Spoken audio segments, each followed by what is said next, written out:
Hello दोस्तों, कैसे हैं आप सभी। प्रियदर्शी आईएएस एकेडमी में आप सभी का स्वागत है और आशा करते हैं सब ठीक ठाक चल रहा होगा। आपकी तैयारी कैसी चल रही, जल्दी से कमेंट में आवाज़ आ रही है आप सभी को। बच्चे, मैं हरिशंकर आप सभी को इंडियन पॉलिटी से रिलेटेड सारी फैक्ट्स हम बताने वाले हैं। यहाँ पे आज हम भारतीय संविधान से संबंधित बातें यहाँ करेंगे। तो बच्चे, आप सभी को पता है कि ये प्रियदर्शी जो प्लेटफॉर्म है, यूपीएससी और यू स्टेट पीसीएस के अलावा भी और बहुत सारे एग्जाम हैं जिसमें तैयारी कराते हैं। इसके साथ साथ मैं अगर बात करें एक तपस्या की, एक सिलेक्शन, एक ऐसा प्लेटफॉर्म जहां सिलेक्शन एक जिद है, एक ऐसा प्लेटफॉर्म जहां आपको सिलेक्शन एक जिद है। जब ऐसी बात आती है तो हम नाम लेते हैं प्रियदर्शी एकेडमी की, क्योंकि प्रियदर्शी एकेडमी में डॉक्टर एस प्रियदर्शी के जो गाइडलाइन में, जो मार्गदर्शन में जो आपको बेहतर गाइडलाइन मिलता है, वो आपके सिलेक्शन का कारण बनता है और यहाँ कुछ नहीं है। यहाँ पे सिलेक्शंस का कारण क्या है? टीचर्स का एक अच्छा सा टीचिंग देना, इसके साथ साथ जो प्रियदर्शी सर का है एक अच्छा सा आपको गाइडलाइन, मार्गदर्शन, जो सेलेक्टेड कैंडिडेट हैं उनसे आपको मिलने का मौका मिलता है। तो इसी हिसाब से हम देखें तो हम लोग यहाँ एक सिलेक्शन जिद है प्लेटफॉर्म बना दिए हैं कि यहाँ अगर आओगे तो सिलेक्शन लेके ही जाओगे। अगर हम बात करें बच्चे की कुछ टारगेट क्या है, तो बच्चे ये सिर्फ सपना नहीं, एक संकल्प है। यूपीएससी और यूपीपीसीएस में सिलेक्शन लेना मात्र सपना नहीं बल्कि एक संकल्प है। इसके साथ साथ ये सिर्फ तैयारी नहीं है। आप यूपीएससी की तैयारी को सिर्फ तैयारी मत समझिएगा, क्या है? एक तपस्या है। एक दिन रात एक करते हुए बच्चे पढ़ते हैं, तपस्या करते हैं, मेहनत करते हैं, क्वेश्चंस पे क्वेश्चंस लड़ाई होती है, रात भर दिमाग अपने वॉश करते हैं तब जाके, तो ये एक कहीं ना कहीं ये तपस्या है। इसके साथ साथ सिर्फ एक परीक्षा नहीं है, यह क्या है? ये खुद को साबित करने के लिए, खुद को प्रूफ करने के लिए कि हमारा एक अच्छा व्यक्तिगत हुआ, डेवलपमेंट हुआ, हम जो चाहे वो पाए, हम जो चाहे उसे हासिल किए। ये एक ऐसी जुनून होनी चाहिए। यूपीएससी और स्टेट पीसीएस की तैयारी हो या फिर अन्य किसी भी एग्जाम हो, उसे पाने के लिए हमें जुनून की आवश्यकता होती है। तो बच्चे, हम इंडियन पॉलिटी यहाँ प्लेटफॉर्म पे आप सभी को लेके आ रहे हैं। आपके इंडियन पॉलिटी से रिलेटेड जितने भी एग्जाम में पूछे जा रहे हैं फैक्ट्स इंडियन कॉन्स्टिट्यूशंस में, वो हम कवर कराने की कोशिश करेंगे। तो आइए हम लोग देखते हैं भारतीय संविधान में चलते हैं। आप सभी को पता है कि भारतीय संविधान एक लिखित दस्तावेज है, विश्व का सबसे बड़ा लिखित दस्तावेज।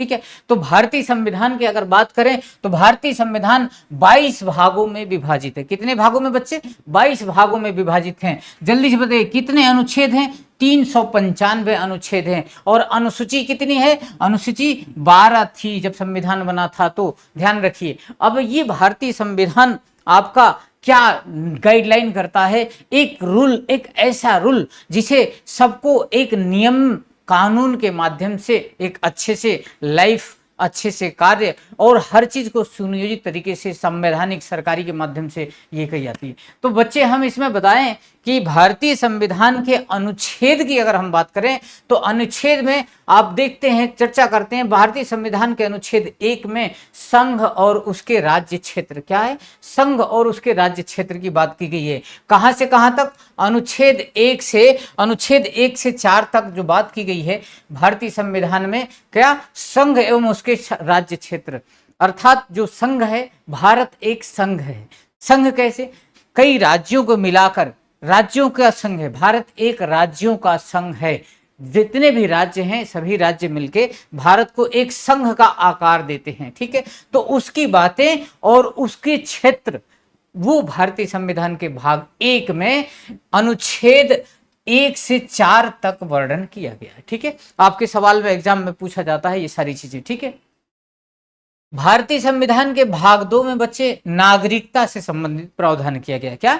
भारतीय संविधान के भाग 2 में नागरिकता से, अब वो नागरिकता से अनुच्छेद जो है 5 से 11 तक का जो अनुच्छेद है नागरिकता से प्रावधान किया गया है। ठीक है, इसके साथ ही अब चलते हैं भाग 3 में। तो भाग 3 में जो बेसिक राइट है, जो मूलभूत अधिकार है, वो प्रदान किया गया है। तो आपके सवाल पूछा जाएगा कि भारतीय संविधान के किस अनुच्छेद में मूलभूत अधिकार या मौलिक अधिकार हैं? तो बच्चे आप बताएंगे भारतीय संविधान के 12 से लेकर अनुच्छेद 12 से लेकर 35 तक क्या है, भारतीय संविधान में मूलभूत अधिकार की बात की गई है। ठीक है, अगला भारत के भाग 4 में राज्य के नीति निर्देशक तत्व, भाग 4 में राज्य के नीति निर्देशक तत्व की बात की गई है। तो ये नीति निर्देशक तत्व कहां से है, अनुच्छेद 36 से अनुच्छेद 51 तक नीति निर्देशक तत्व की बात कही गई है। ठीक है, भारतीय संविधान के भाग 4 का में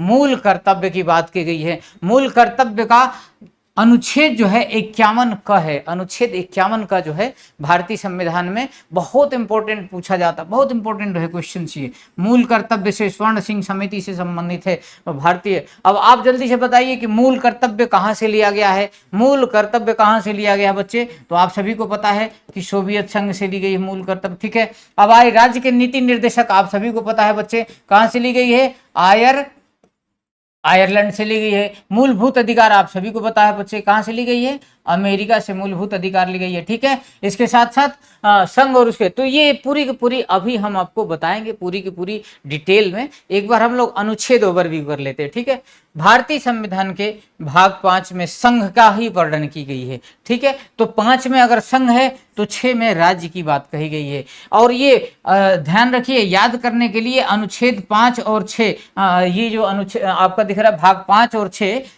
ये भारतीय संविधान के अनुच्छेद 52 से 51 और 152 से 253 तक का उल्लेख किया गया। ठीक है, तो इसके साथ ही हमें ट्रिक याद करना है कि राज्य का भी याद रहे और संघ का भी याद रहे। तो अनुच्छेद 52 से 151 तक और राज्य का क्या है 151 से 152 से 237 तक। ठीक है, चलिए आगे। भारतीय संविधान के जो भाग 7 है, संविधान के जो 7वां संशोधन 1956 द्वारा इसे निश्चित कर दिया गया है, जो 238 में था। ठीक है, आइए अगला देखते हैं। भाग 8 में संघ राज्य क्षेत्र का बात की गई है। अभी देखिए 5 में क्या था, 5 में संघ था, 6 में क्या था, राज्य था, लेकिन 8 में क्या हो गया, संघ राज्य क्षेत्र अर्थात यूनियन टेरिटरी की बात यहाँ हो रही है। ठीक है, चलिए तो ये किस अनुच्छेद में है, अनुच्छेद 239 से 243 तक अनुच्छेद में संघ राज्य क्षेत्र का वर्णन किया गया। चलिए, पंचायत भाग 9 में, भारतीय संविधान के भाग 9 में पंचायत का उल्लेख है, किस अनुच्छेद में है ये जान लेते हैं। अनुच्छेद 243 से 243 ओ तक अनुच्छेद में ये रखा गया। ठीक है, चलिए भारतीय संविधान के भाग 9 में नगर पालिका से संबंधित प्रावधान है, ये किस अनुच्छेद में है, 243 पी से 243 जेड जी तक ये प्रावधान किए गए। तो इस प्रकार से आपने यहाँ तक अनुच्छेद देखा और यहाँ तक और देख लेते हैं कि ये 21-22 तक जो भाग है वो देख लेते हैं। भारतीय संविधान के भाग 10 में अनुसूचित जाति और जनजाति की बात कही गई है, किस अनुच्छेद में है, आपका पूछा जाएगा एग्जाम में। तो अनुच्छेद 244 से 244 ए तक जो है अनुसूचित जाति की बात। भारतीय संविधान के भाग 11 में क्या है, संघ और राज्यों के बीच जो संबंध है उसकी बात कही जा रही है। ठीक है, संघ और राज्यों के बीच की।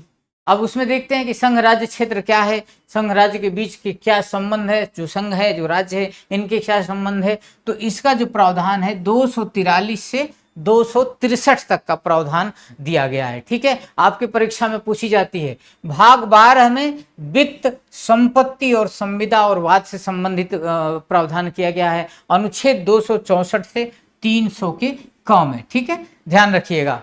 आगे भाग 13 में राज्य क्षेत्र के भीतर व्यापार हो गया या वाणिज्य हो गया या समागम, अनुच्छेद 301 से 7। अगर आप कोई कार्य करते हैं, व्यापारिक गतिविधि में संलग्न है, तो आपको जो राइट मिला है भारत राज्य के क्षेत्र भाग 13 के अंतर्गत ही राइट मिला हुआ है। ठीक है, आइए भाग 14 में जो है संघ राज्य के अधीन सेवाएं हैं, सेवाएं जो भी पब्लिक सर्विस आपको दिखता होगा 308 से 323 क्या है, संघ के अंतर्गत भी है और राज्य के अंतर्गत भी है। अर्थात आपको इसी में यूपीएससी, यूपीपीसीएस, अन्य जितनी प्रकार की सेवाएं हैं आपको ये दिखने को मिल जाती हैं।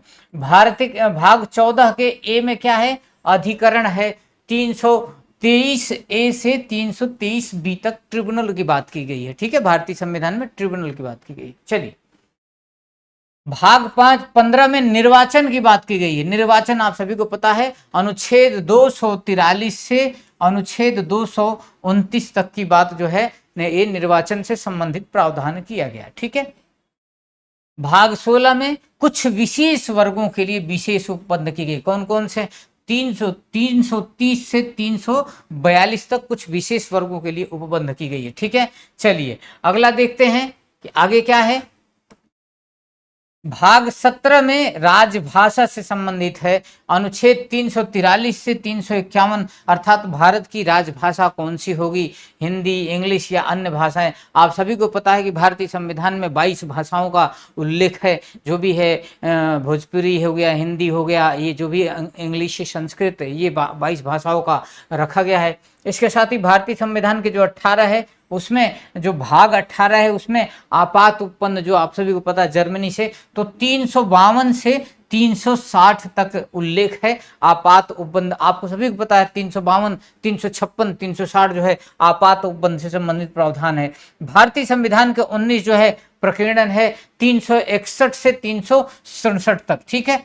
इसके बाद आपका आता है भारतीय संविधान के भाग 20, बहुत इंपॉर्टेंट, संविधान का संशोधन। आपको पता है कि संविधान संशोधन एक साधारण बहुमत से होता है, एक विशेष बहुमत से होता है। सब हम इन डेप्थ में आगे चलेंगे तो पढ़ेंगे एक एक टॉपिक पे। हम केवल ये आपको बता रहे हैं कि भारतीय संविधान की जो अनुसूची है, भाग कितने हैं, अनुच्छेद कितने हैं। तो 368 के अनुच्छेद के अंतर्गत भारतीय संविधान में क्या कहा गया है कि संशोधन से संबंधित है। भाग 21 में अस्थाई संक्रमणकालीन और विशेष उपबंध की गई है 369 से 395 तक। और आगे जो है भाग 22 जल्दी से कंपेयर जो है संक्षिप्त नाम और जो भाषा हिंदी आदि से संबंधित जो प्रावधान है 395 तक। तो इस प्रकार से हमने देखा कि भारतीय संविधान में कितने कुल 22 कुल कितने हैं, 22 भाग हैं, 395 अनुच्छेद हैं और 12 अनुसूचियां हैं। तो आपने देखा कि कहीं ना कहीं संविधान में एक काम का, अनुच्छेद का बंटवारा कर दी गई है कि कहां से कहां तक अनुच्छेद किससे रिलेटेड होगा।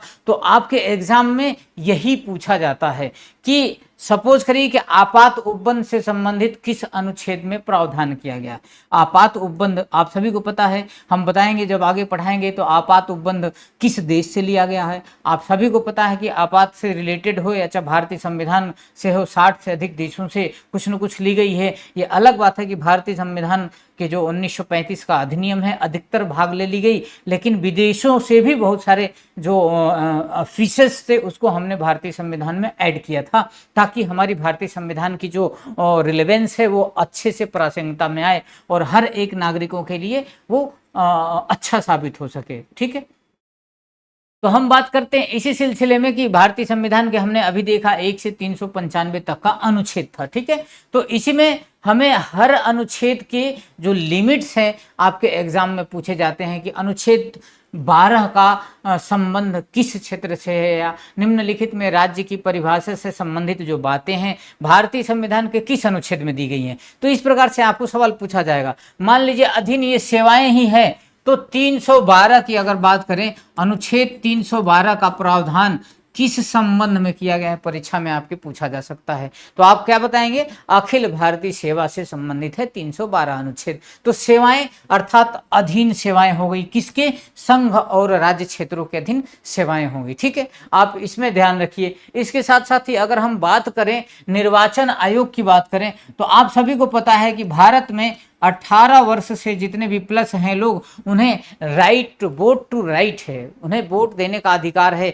अपने प्रतिनिधि जनप्रतिनिधि चुनने का अधिकार है। तो इस प्रकार से हमें ये आपको देखने को मिल जाता है। इसके साथ ही अगर हम बात करें संघ राज्य के बीच जो संबंध है, दो संघ राज्य, क्योंकि भारत में संघात्मक ढांचा है ना, संघ और राज्य। आपको पता ये भी है कि जो संघात्मक ढांचा है किस देश से लिया गया है, कनाडा से संघात्मक ढांचा लिया गया है। तो ये चीजें हमें यहाँ से पूरी की पूरी ये बेसिक स्वरूप में हमें ये अलग अलग पता चलता है कि किस अनुच्छेद में क्या क्या वर्णन दिया गया है। ठीक है, इसके साथ ही इस अनुच्छेद की क्या विशेषताएं हैं, जब हम अनुच्छेद के अंदर पढ़ेंगे तो उसमें हम डीप में जाकर देखेंगे। ठीक है, तो आपने इस तरह से देखा। अब हम आपको एक एग्जाम्पल बताते हैं कि 4 अनुच्छेद। देखिए ये हमारा भारत का क्षेत्र है, भारत का क्षेत्र हो गया। ये बाबा साहब अम्बेडकर का है इमेज। बाबा साहब अम्बेडकर ही संविधान के जो मेन अध्यक्ष थे यही थे। ये संविधान समिति के अध्यक्ष थे, अर्थात हम कहें कि ये प्रारूप समिति के अध्यक्ष थे। क्या थे?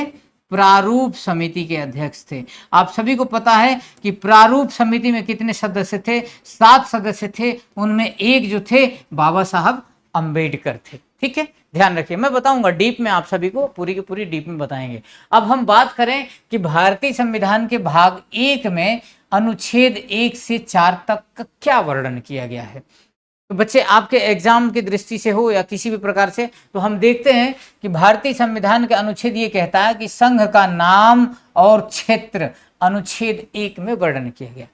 संघ का नाम भारत, अर्थात भारत एक संघ है, उसका नाम है भारत या इंडिया, दैट इज आपको संविधान में दिख रहा होगा लिखा कि इंडिया दैट इज भारत का नाम से संबंधित संबोधन किया गया है। अब हालांकि ये अलग बात है कि जब प्रधानमंत्री मोदी जी G20 किए तो अपनी वैश्विक पहचान ग्लोबल G20 की जब 2000 इसमें मीटिंग हुई थी भारत में, तो इसमें G20 की जो पहचान हुई थी ग्लोबल में भारत स्तर पे पहचान इसकी भारत की हुई थी, न कि इंडिया की हुई थी। ठीक है, अब हम भारतीय कल्चर के हिसाब से जो हमारे भारत नाम है, जो भारत का इतिहास है, उसके आधार पे हमने अपनी भारत रखी। और आपको ये भी जान के खुशी होगी कि वो जहां मीटिंग हुई थी वहां पर भी भारत मंडपम है, वो उसका भी नाम। तो इस प्रकार से एक वैश्विक स्तर पे हमारी एक नाम जो है नया भारत की पहचान जा रही। तो नया भारत आज का श्रेष्ठ भारत आने वाले समय में विकसित भारत बनेगा,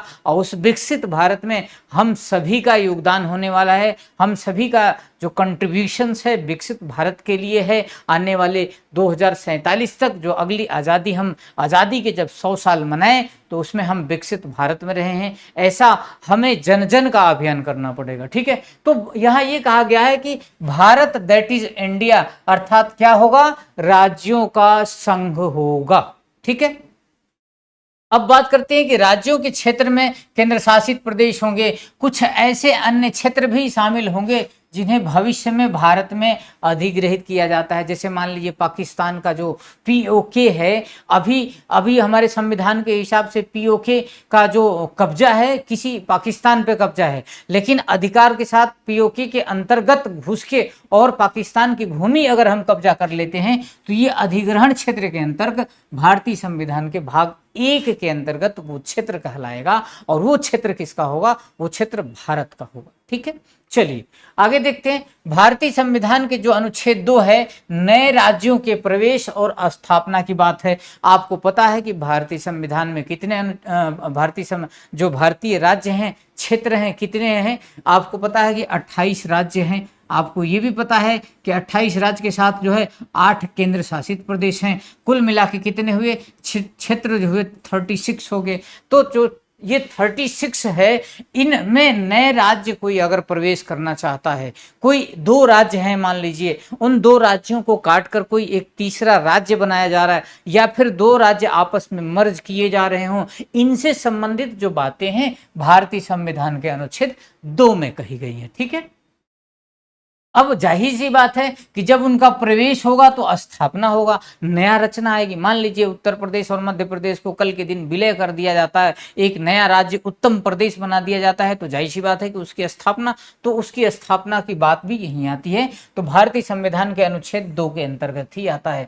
क्या कहा गया है कि संसद को यह अधिकार है, किसे? संसद को यह अधिकार है कि विधि बनाकर संघ में नए राज्यों का प्रवेश कर सकती है, नए राज्यों की स्थापना कर सकती है। ठीक है, विधि बनाकर नए राज्यों की स्थापना, नए राज्यों की प्रवेश करने का जो अधिकार है किसे है? संसद को है। संसद के अंतर्गत कौन है? आपको पता है सभी बच्चे कि संसद के अंतर्गत जो भी है, संसद अगर हमारे पास ये है तो संसद के अंतर्गत जो है, पहले तो ये है कि हमें ये राष्ट्रपति के साथ साथ आगे देखें तो लोकसभा। ठीक है, लोकसभा के बाद अगर बात करें तो राज्यसभा। ठीक है, इन्हीं दोनों लोगों पे ये रोल आता है। ठीक है, क्या है? अगर कोई भी राज्य है तो सबसे पहले किसी भी सदन में लोकसभा या राज्यसभा में आ जाती है। अगर ये पारित हो जाता है तो राष्ट्रपति के पास ले जाया जाता है वो बिल, और राज्यों से संबंधित, लेकिन ऐसे मामले जब हम डीप में बताएंगे आपको तो क्या होता है, वो हम डीप में जाएंगे तो बताएंगे आपको कि कैसे क्या क्या करना होता है। अभी हम बस ये देख लें कि 2 राज्यों को मिलाकर अगर कोई नया राज्य बनाया जाता है तो इससे रिलेटेड हमारा अनुच्छेद 2 के अंतर्गत ही आएगा। ठीक है। अनुच्छेद 3 भारतीय संविधान के नए राज्यों के निर्माण और पहले से मौजूद राज्यों नामों का विलय से संबंधित संशोधन की बात कह रहा। ठीक है, संशोधन की, इसमें संशोधन की बात कही जा रही है। 2 में नए राज्यों की प्रवेश और स्थापना की बात, इसके साथ साथ 3 में नए राज्यों की जो निर्माण हो रहा है या पहले से जो भी मौजूद हैं उनकी स्थापना या उसकी सीमा या क्षेत्र है या जो नाम है उसमें संशोधन की बातें कही गई। क्या है कि अगर कोई भी राज्य है उसमें अलग अलग करके क्षेत्र, 2 या 2 से अधिक राज्य हैं, उनका कोई एक नया राज्य क्षेत्र बना सकती है। ये किसे अधिकार है? किसे अधिकार है? संसद को अधिकार है। या किसी राज्य के क्षेत्र की क्षेत्रफल को बढ़ा सकती है, घटा सकती है या उनकी सीमा को बदल सकती है। ये सारा का सारा जो नाम परिवर्तन कर सकती है, ये सभी के सभी राइट किसे हैं? ये सभी के सभी राइट संसद को है। ठीक है, संसद के अंतर्गत ही ये सभी के सभी एक्टिविटी होंगे। ठीक है, चलिए भारतीय संविधान के अनुच्छेद 4 देखते हैं क्या कहा जाता है। 4 में, अनुच्छेद 4 में प्रावधान ये है कि जो अनुच्छेद 2 और अनुच्छेद 3 के अंतर्गत जो भी कानून बनाए गए हैं उन्हीं से संबंधित प्रावधान दिए गए हैं। 2-3 के तहत दिए गए जो नए राज्यों के प्रवेश और निर्माण से संबंधित जो बातें हमें देखे हैं वो 368 के तहत संविधान संशोधन नहीं माना जाएगा। ये बातें यहाँ पे कही गई हैं। और जब भी हम बात करें तो सामान्य बहुमत से ही ये कार्य हो जाएगा। ये हमें अनुच्छेद 4 में कहा गया। तो इस प्रकार से हमने देखा भारतीय संविधान के अनुच्छेद 1 से 4 तक का प्रावधान। ठीक है, चलिए आगे देखते हैं।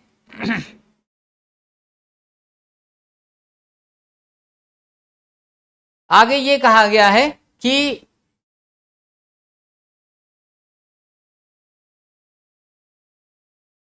चलिए आप सभी को पता है कि भारतीय संविधान में जो 1 से 4 तक था भारत के जो संघ क्षेत्र हैं और उनके भारत एवं उनके संघ क्षेत्र की बात कही गई है। ठीक है, अब भारतीय संविधान के 5 से 11 तक का जो अनुच्छेद है, भारतीय संविधान के जो 5 से 11 तक का अनुच्छेद है उसमें क्या कही गई है उसकी अगर बात हम देख लें तो देख लेते हैं। भारतीय संविधान के,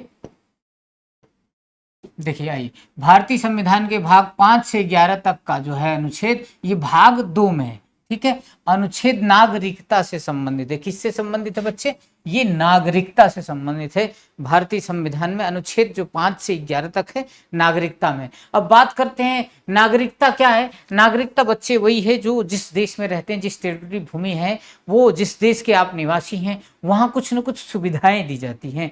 मूलभूत सुविधाओं के साथ साथ जो दैनिक जीवन में भी जो आवश्यक सुविधाएं हैं उस सुविधाएं प्राप्त होता है। जो अगर नागरिक रहेंगे तो सुविधाएं के साथ साथ और बाकी जितनी भी चीजें हैं वो प्राप्त होंगी, लेकिन जो विदेशियों को नहीं प्राप्त होती हैं ये ध्यान रखना होता है। ठीक है, नागरिकता का एक यह है कि आपकी एक आइडेंटिटी हो जाती है, हम इस देश के वासी हैं, हमारे आपके पूरी पहचान हो जाती है, डेटा हो जाता है इकट्ठा। ठीक है, तो हम बात करते हैं भारतीय संविधान के जो भाग 5 है। संविधान जब भी बना था उस समय जो लोग नागरिक हैं उनकी बातें कही जा रही भाग संविधान के भाग 5 में। ठीक है, आइए, संविधान के प्रारंभ में प्रत्येक व्यक्ति का जो निवास स्थान होगा भारत के भूभाग में होगा और भारत के भूभाग में पैदा हुआ हो। ठीक है, भारत के भूभाग में पैदा हुआ या फिर जिनके माता या पिता में से कोई एक भारतीय भूभाग में पैदा हो या फिर जो प्रारंभ से ठीक पहले कम से कम 5 वर्षों तक भारत क्षेत्र में समान रूप से निवासी रहा होगा, वो अनुच्छेद 5 के अंतर्गत भारत की नागरिकता के हकदार होगा। ठीक है, तो इस प्रकार से अनुच्छेद 5 में ये की गई है। इसी प्रकार से भारतीय संविधान के अनुच्छेद 6 में भी कहा जा रहा है कि पाकिस्तान से अगर कोई भारत आकर बस गया है तो उस व्यक्ति की नागरिकता से संबंधित बातें की गई है। किस अनुच्छेद में?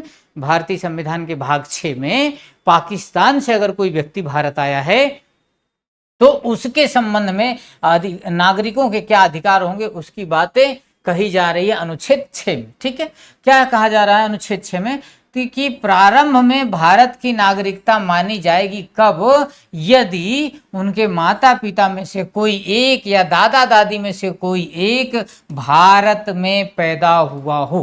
कहाँ? भारत में पैदा हुआ हो, जैसा कि भारत शासन अधिनियम 1935 परिभाषित करता है। ठीक है, और इसके साथ साथ और भी ये खंडिका कि 19 जुलाई 1948 से ऐसा व्यक्ति हो जो 19 जुलाई 1948 से पहले इस प्रकार प्रवास करे, इस प्रकार प्रवास कर चुका हो, या अपने प्रवास की भारत के क्षेत्र में सामान्यतः निवासी रहा हो, या फिर एक और ऑप्शन है, नीचे छूट जा रहा है, उसको देख लेते हैं। एक ऑप्शन और है,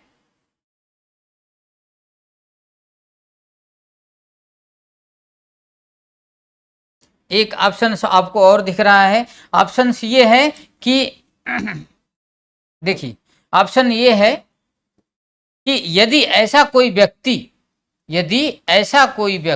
आपको दिख रहा है, बाकी सब मिटा दीजिए।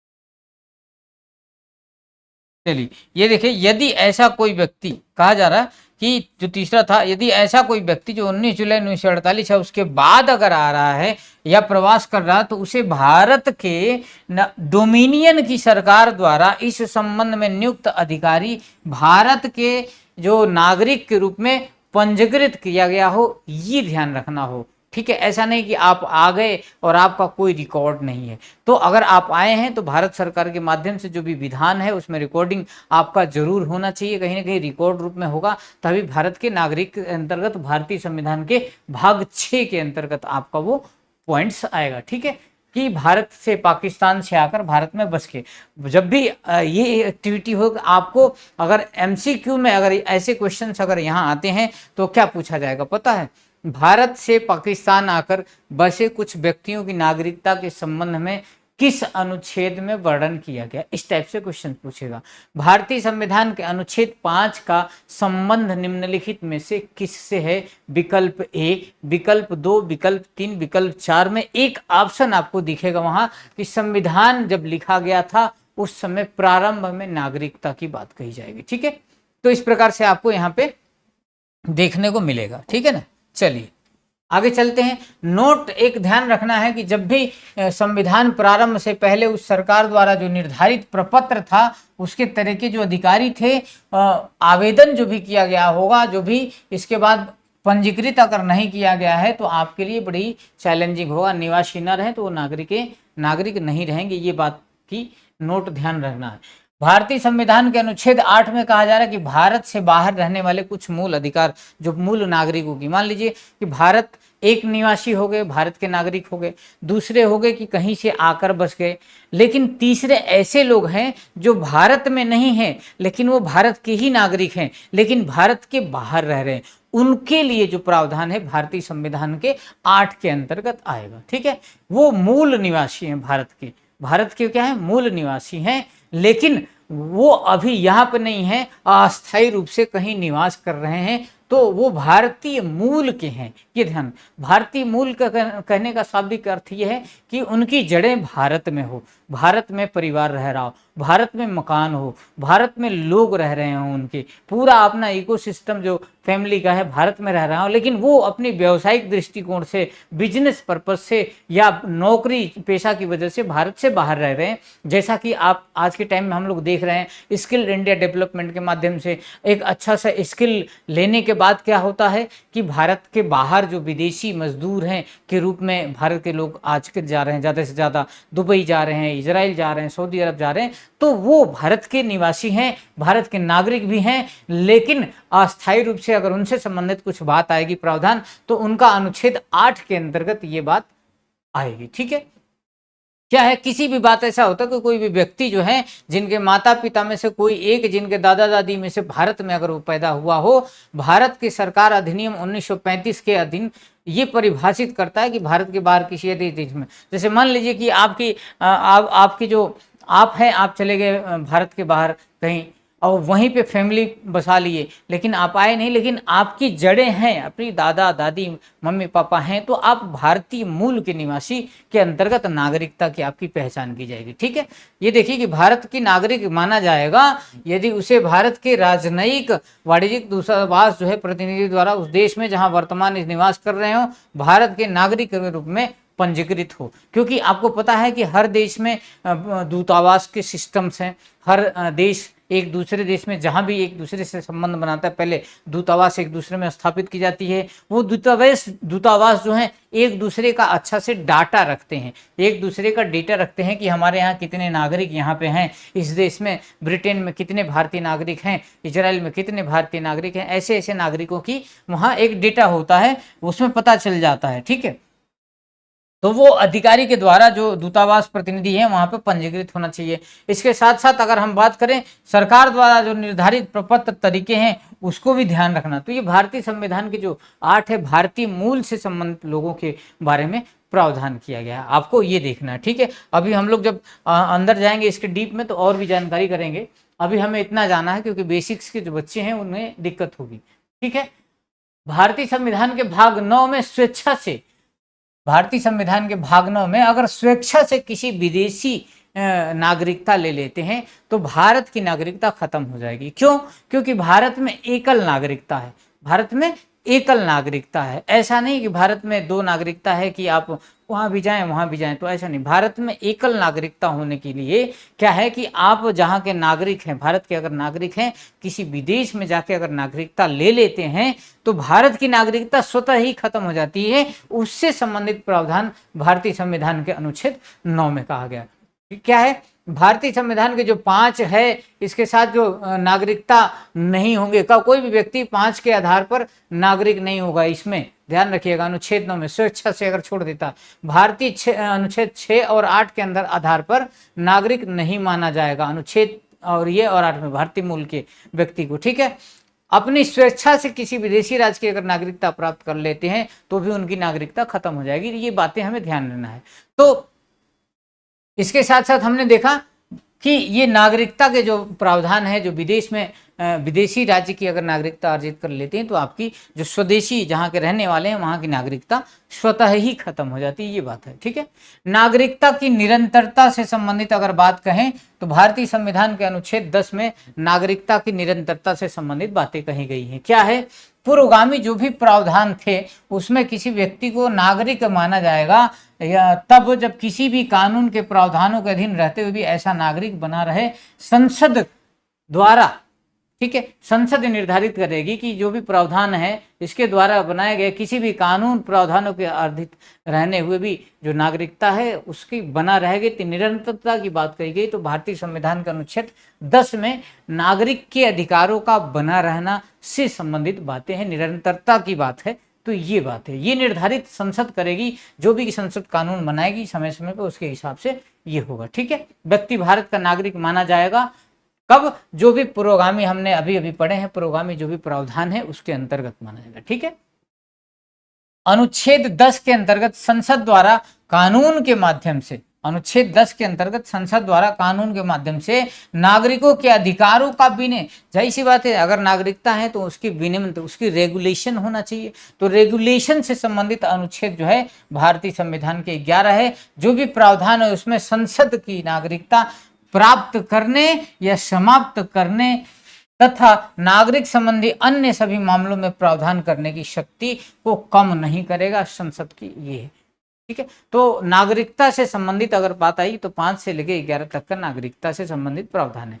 तो बच्चे आज हम एक छोटा सा एपिसोड में आप सभी को बताएं कि भारतीय संविधान के कितने अनुच्छेद हैं, कितने भाग हैं, कितनी अनुसूचियां हैं। इसके साथ हमने आपको ये बताया कि भारतीय संविधान के अनुच्छेद 1 में क्या है, अनुच्छेद 2 में क्या है, अनुच्छेद 3 में क्या है, ऐसे करके 1 से 4 तक बताया आपको। इसके बाद अनुच्छेद 5 से लेकर 11 तक की नागरिकता का प्रावधान बताया। इससे पीछे रिवीजन करें तो भारतीय संविधान के जो टुकड़े हैं, अलग अलग जो भाग हैं, उसमें हमने चर्चा कर दी कि भारतीय संविधान के जो 22 भाग हैं उसमें भाग 1 में क्या लिखा गया है, भाग 1 में कहाँ से कहाँ तक अनुच्छेद है। हमने भाग 1 में बताया था कि भारतीय संविधान के भाग 1 में संघ राज्य क्षेत्र की बात की गई है, अनुच्छेद 1 से लेकर 4 तक की बात है। भाग 2 में भारतीय संविधान की नागरिकता से बात की गई है, कहाँ से कहाँ तक, 5 से लेकर 11 तक। भाग 3 में बात की गई है मौलिक अधिकार की बात की गई है, मूलभूत अधिकार की बात है, कहाँ से, अनुच्छेद 12 से कितने तक, 12 से 36 तक, ठीक है। इसके बाद 12 से 36 तक के बाद अगर आगे आते हैं तो नीति निर्देशक, नीति निर्देशक कहाँ से, 36 से 51 तक की बात हमने की। इसके बाद मूल कर्तव्य आता है अनुच्छेद 51 क में, भाग 4 क में आता है, ठीक है। आप सभी को पता है कि मौलिक कर्तव्य समिति है, जब पढ़ाएंगे हम तो वहाँ डीप में जाएंगे। लेकिन जो भाग, तो इस तरह से हमने पूरे आपको 22 भाग की चर्चा की और ये भी चर्चा की है कि किस अनुच्छेद में कहाँ कहाँ है, क्या प्रावधान है। तो ठीक है बच्चे, आज यहीं तक देखते हैं, फिर नेक्स्ट टाइम में हम अगले क्लासेस को और डिटेल में लेंगे, ठीक है। Thank you.